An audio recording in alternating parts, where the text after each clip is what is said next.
right, hello again. Welcome again back to This Week in Media-ocrity, where we present you with all the best in the worst of the media. I'm your host, Joel Foster, and I just realized that cable news network is the most boring name for a cable news network. It was a bad week for CNN, made only worse by our president deciding to devote his presidency to curb stomping the network when they're down. Because that's how you make America great again. It began last Friday when CNN retracted an article that was about purported links between Russian officials and Trump transition team member Anthony Scaramucci, seen here posing at the newly opened Museum of Racist History. According to CNN, the story didn't meet its editorial standards because it only used one anonymous source, which wouldn't have been a big deal except that BuzzFeed, the internet version of your gossipy aunt, noticed the retraction.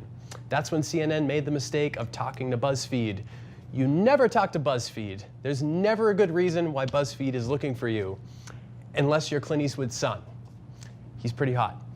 So the story spread, and the fake news people went crazy. This includes the Huey Lewis of fake news, President Trump, who tweeted, quote, "Wow, CNN had to retract a big story on Russia, with 3 employees forced to resign. What about all the other phony stories they do? Fake news." I'm not sure why he called it a big story or why he put Russia in quotes, but whatever. Trump then retweeted a parody CNN logo that rebranded them FNN, Fake News Network, because it's fake news. Get it? Yeah. Why is the President of the United States doing this? I have no idea. But he was right about one thing, in that 3 CNN employees resigned following the retraction. We'll get to the actual story later, but I want to first get into the media's reactions, which were definitely more Nelson Muntz saying, ha ha, than actual news reporting. Here's my buddy Tucker Carlson showing how unbearably smug he can be. Let's take a look. It's not unheard of. The question is, how does your company respond when its corruption is revealed? Well, here's how CNN is responding. Its media critic Brian Stelter, who also hosts a show on the channel, let loose on Twitter today, attacking the forces of what he described as anti-journalism. Quote, "Activists promoting hatred and resentment of the press. Millions of people are exposed to extreme anti-journalism views daily, spreading hate about an entire class of American workers." Got that? American workers. In Stelter's telling, those would be journalists, the soft-handed Princeton grads who would be consultants at McKinsey right now if they hadn't worked on the school paper. They're workers. In fact, they're the opposite of workers. They're members of the privileged class, and their fear and outrage at the stirrings of populism is proof that they know they are. It's probably worth mentioning that Tucker Carlson attended a boarding school. His name is Tucker, after all. After boarding school, little Tuck studied at Trinity College, known as one of the Little Ivies, because it's a feeder school for graduate programs in the Ivy League, such as Princeton, and also because they produce poisonous people like Tucker Carlson. It's basically the Ivy Leagues for people not smart enough to get into the Ivy Leagues, but who still have rich parents. And it's probably also worth mentioning that after attending his Little Ivy, good old Tucker worked at CNN. There, he hosted Crossfire, entertaining America with his best Pee Wee Herman impression. By the looks of him, Tucker likely spent a lot of time alone in his Trinity dorm room. Maybe that's how he got those soft hands. The CNN media roast went on with Fox News, Breitbart, InfoWars, Gateway Pundit, and plenty of others taking turns smacking around CNN like it was that guy who killed Cecil the Lion. What did this have to do with reporting news? Well, nothing, but that's never stopped them before. Here's Paul Joseph Watson of InfoWars, who's like the British Tucker Carlson if he was mad lit, brah. You've probably seen him on the Facebook feeds of people you've since blocked. Here he is talking about the way CNN manipulated us over the years using editing techniques that I'm assuming he learned from PewDiePie. Let's take a look. Your network pushed a fake news narrative about the Aleppo boy being a victim of Assad to propagandize for the invasion of Syria. We shed tears, but there are no tears here. He doesn't cry once. That little boy is in total shock. When his whole family were supporters of Assad and said their son was used as a propaganda tool by the jihadist rebels and by extension, CNN.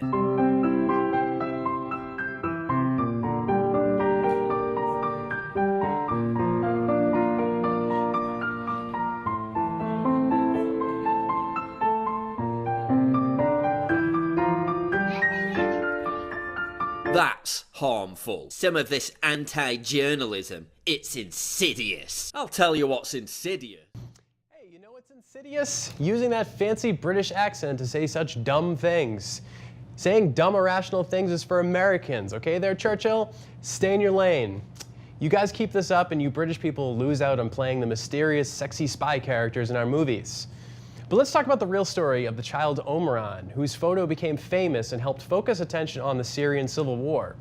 It's true that his father did appear on TV and that clip was real.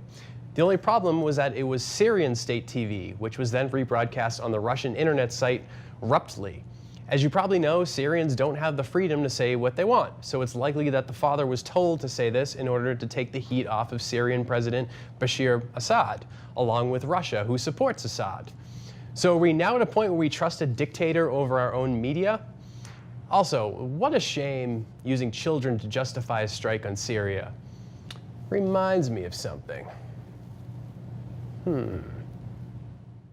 Yesterday, chemical attack.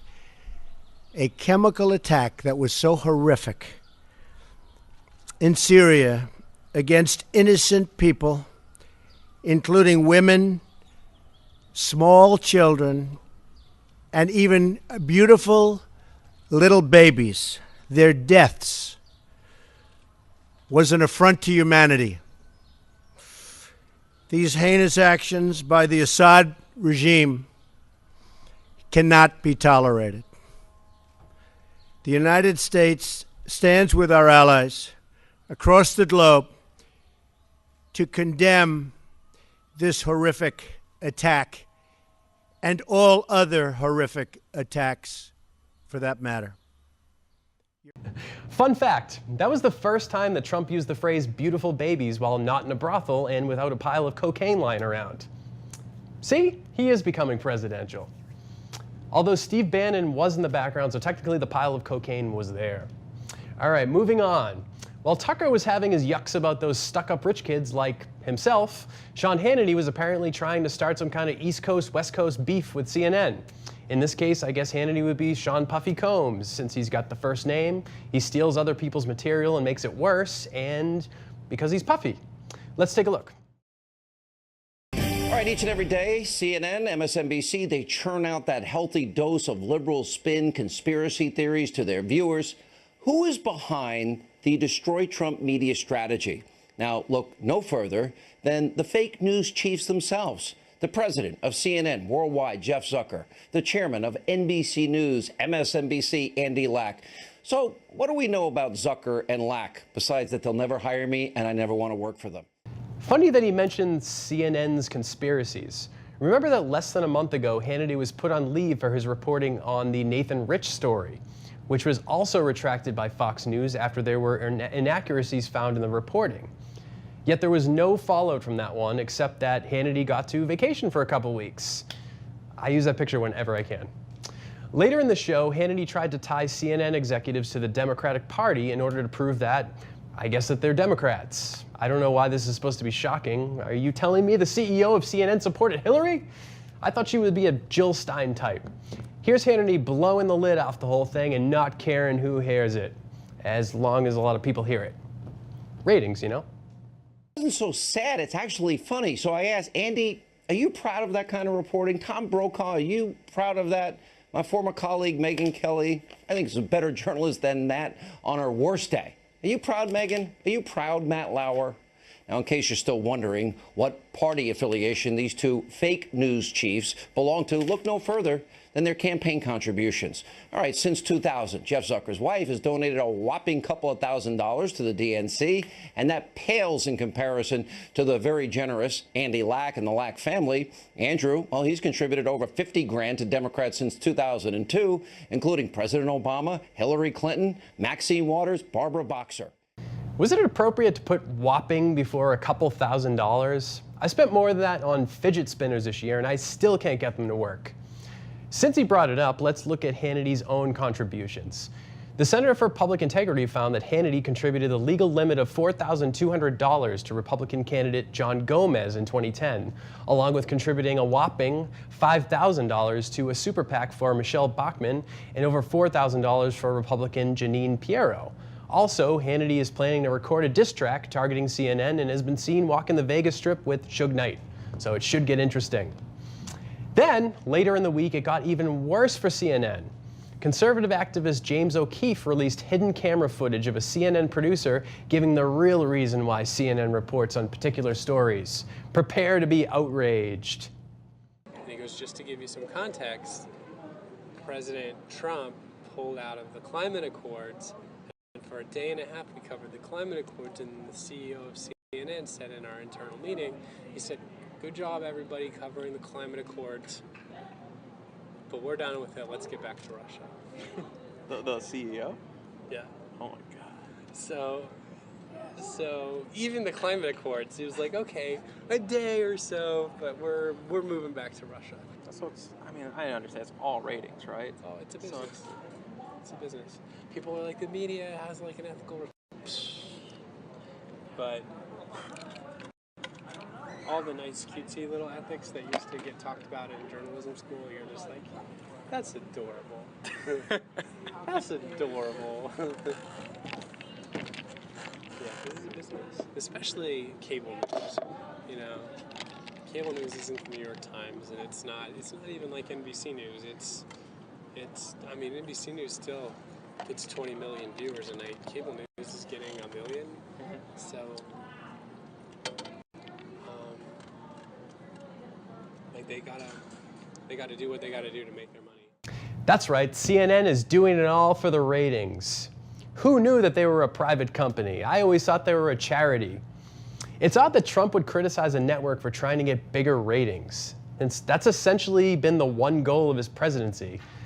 And listening to the producer speak, it's essentially the free market ethos boiled down into 2 terribly framed minutes. He says that the network features the Russia stuff because it gets better ratings. In turn, this earns more money for its stockholders. Isn't that the capitalist stuff that Fox News says they support? CNN isn't NPR. They have no responsibility to the public good, really, any more than Walmart does, or McDonald's, or Fox News, who is definitely not worried about the public good. Case in point, they gave Geraldo Rivera a show. And I know he's a U of A grad and all that, but nothing featuring Geraldo Rivera can ever be good for the public. And CNN's troubles continued when there was a follow-up tape where James O'Keefe released more hidden camera footage, this time with CNN host Van Jones. Although you get the sense that this wasn't the whole conversation. Let's take a look. Now, such hard-hitting news, which brings us to CNN's political commentator, yes, the one and only Van Jones. Remember, former Obama administration official, constantly smearing and slandering the president. Now, tonight it appears Van Jones may have some explaining to do. Why? James O'Keefe, Project Veritas, has now released a new undercover video. It features Van Jones. In the tape, he appears to admit that there's nothing to back up the left's Russia collusion narrative that has been going on 11 months. Now, Fox hasn't independently verified the contents, but you can see it for yourself. Take a look.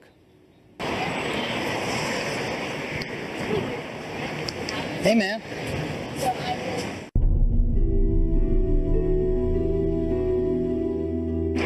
The Russian thing is just a big nothing burger. Really? And just yesterday? Well, no need for context there, right? First of all, can we stop using the phrase nothing burger? Maybe it was clever at one point in time, but it's time to find a new phrase for everyone to repeat. Everything can't be a nothing burger. Plus, we all know that Carl's Jr.'s chili cheeseburger is already known as the nothing burger because after 10 minutes after eating it, there's nothing left inside of you, including your vital organs. On Wednesday, White House spokeswoman and Sean Spicer's alter ego, Sarah Huckabee Sanders, urged reporters to watch O'Keefe's video, which then, of course, racked up huge ratings. But who is James O'Keefe? Well, besides a 10-year-old wearing his dad's work clothes. You might remember O'Keefe as the guy who made those undercover videos that purported to show an Acorn worker advising O'Keefe how to avoid taxes for his pimping business. But maybe you never saw the video, or maybe you forgot about it. So let's take a trip down memory lane, or a trip down memory urine-soaked alleyway in this case. Take a look. Yes, yes, and yes.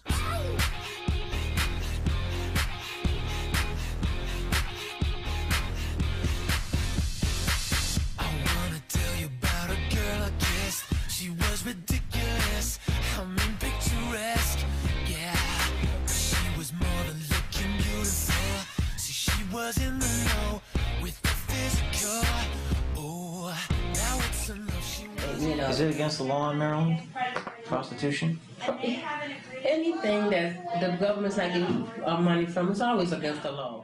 You'll notice that O'Keefe and the Acorn people never appear in the same frame, so you never get to actually see him wearing his pimp Halloween costume in the office. Maybe that's because he didn't, and because he used some creative editing. Look, I can do it too. Mr. President, is it true that you made sweet love to a half-finished jar of mayonnaise? This time, I'm going to do it myself. Okay? Right? See? Easy. And that creative editing might be why O'Keefe was later ordered to pay $100,000 to that same Acorn employee for misrepresenting her on video. But it was too late because Congress had already taken away all of Acorn's funding after the video's release in 2009, causing the organization to close its doors.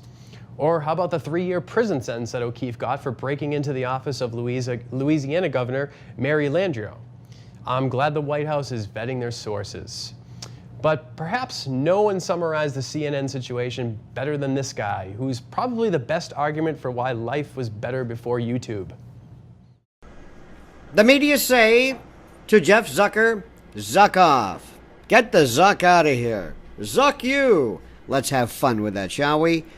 Let's have fun with this obvious play on words, this obvious pun, but it's true. My friends, let me tell you what is happening, and in case you've just tuned in, let me bring you up to speed. We are seeing a cataclysmic reshuffling, reconfiguring, recalibration, replatforming of the mainstream media news of American, dare I say, journalism, as we have thought it to be. That which we called journalism. We are seeing a change, a drastic change. All of this brought by this seminal moment, this important, critical time involving Project Veritas. And by the way, Mr. O'Keefe deserves a Pulitzer Prize for this. If ever there was something that showed independent journalism excellence, it is that. What the zuck? I'm pretty sure this guy magically came into existence when Donald Trump became president, because there's no other place in society where this guy fits in. But let's get back to the Scaramucci story.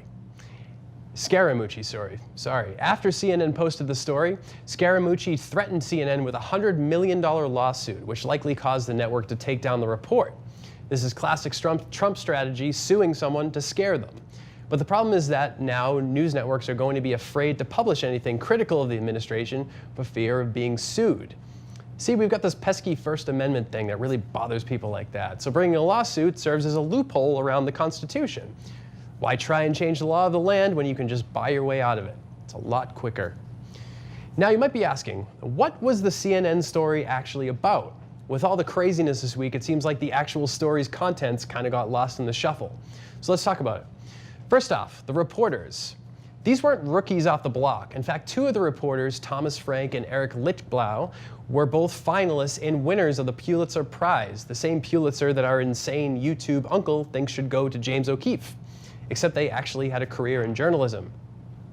Remember that CNN retracted the story because it didn't meet their editorial standards, not because it was untrue, or fake news, as someone would say.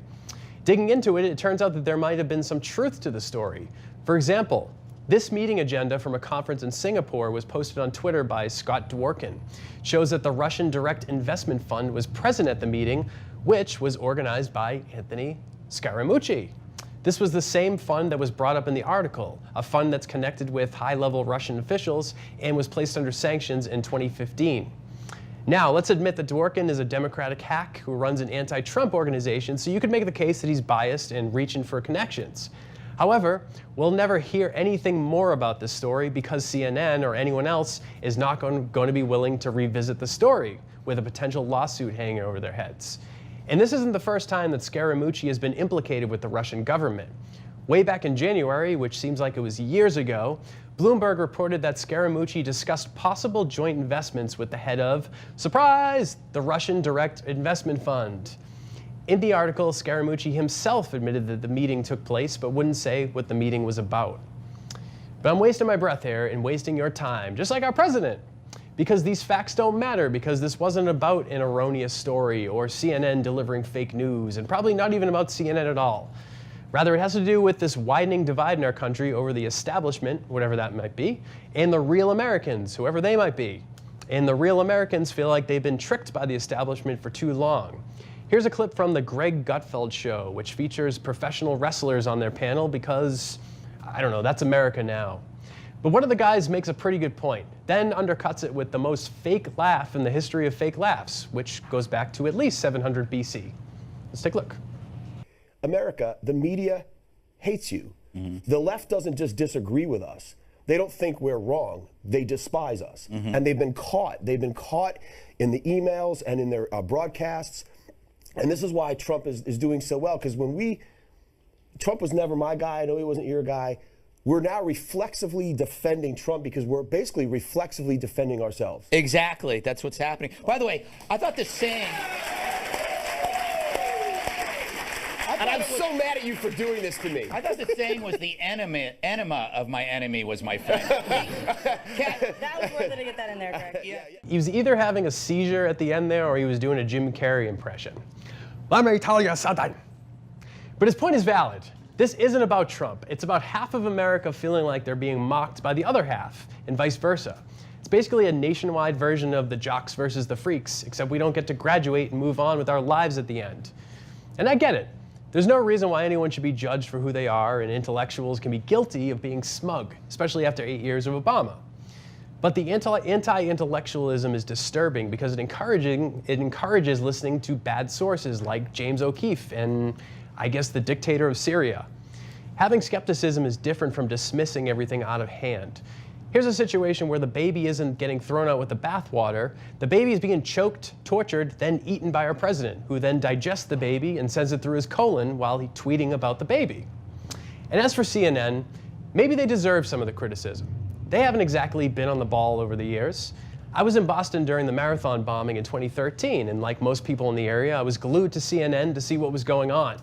All day they delivered reports, then immediately retracted them. At one point, I thought the marathon bomber was in my apartment.